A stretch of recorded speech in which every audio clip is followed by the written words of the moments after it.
Fashion है, चलिए हटिए यहाँ से। इतना कहकर श्रेया और शीला दोनों वहां से चली जाती हैं।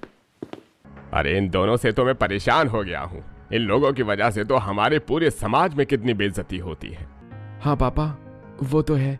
अगली ही बार माँ ने हमें गुंडों से पिटवा दिया था। वो इतनी बेशर्म हो गई हैं कि उन्हें अपने बच्चों की भी फिक्र नहीं है और ना ही उनकी इज्जत की।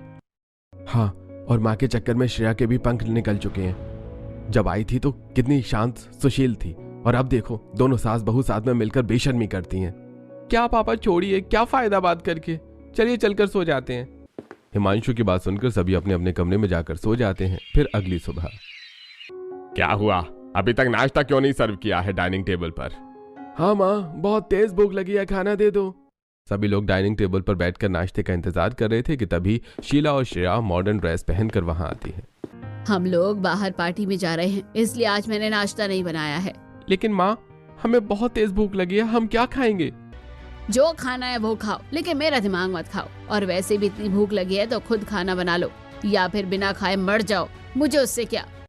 इतना कहकर शीला अपनी बहू के साथ पार्टी में चली जाती है। अरे दिन पर दिन इनकी बेशर्मी तो बढ़ती चली जा रही है। पहले कम से कम हमारे सामने तो ऐसे कपड़े नहीं पहना करती थी, और अब तो बेशर्म हो गई हैं। खुद के साथ बहू को भी बेशर्म बना दिया है। लगता है आज भी भूखे ऑफिस ही जाना पड़ेगा। चलिए ऑफिस की कैंटीन से कुछ लेकर खा लेंगे। हेमंत की बात सुनकर सभी ऑफिस और कॉलेज के लिए निकल जाते हैं। फिर पूरा दिन बीतता है और रात को। अरे कितनी देर से घर के बाहर खड़े होकर बैल बजा रहे हैं, ये दरवाजा क्यों नहीं खोल रही हैं? ऊपर से ये ठंड, पता नहीं दिन पर दिन और ज्यादा बेशर्म क्यों होते जा रहे हैं। सभी ऑफिस से आने के बाद घर के बाहर खड़े थे, जो कि कुछ पड़ोसन देख लेती हैं। अरे क्या हुआ भाई साहब, घर के बाहर क्यों खड़े हैं? ठंड नहीं लग रही है क्या? अरे ठंड भी लग रही होगी तो कौन सा बेचारे घर के अंदर जा सकेंगे, क्योंकि घर में तो पार्टी चल रही है। अरे हाँ, और फिर बेशरम बहू और सास मिलकर इतनी तेज म्यूजिक बजा रहे होंगे, आवाज नहीं आ रही होगी। सच बताइए तो पूरी सोसाइटी में शीला से ज्यादा बेशरम और कोई नहीं है। हाँ, उनकी बहू भी तो उसी तरह बेशरम है। दोनों सास बहू साथ में मिलकर बेशर्मी करती है। वहीं घर के दरवाजे के बाहर खड़ा परिवार।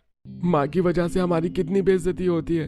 उन्हें खुद की इज्जत का तो जरा सा भी ध्यान नहीं है, लेकिन कम से कम हमारी इज्जत का तो ख्याल करना चाहिए उन्हें। अरे जिसे अपनी इज्जत का ध्यान ना हो, उसे दूसरों की इज्जत से क्या फर्क पड़ता है?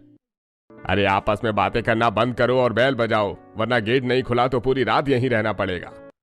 हरिश्चंद्र की बात सुनकर सभी लोग कंटिन्यू घर की बैल बजाते हैं, जिससे घर के अंदर कमरे में पार्टी कर रही शीला।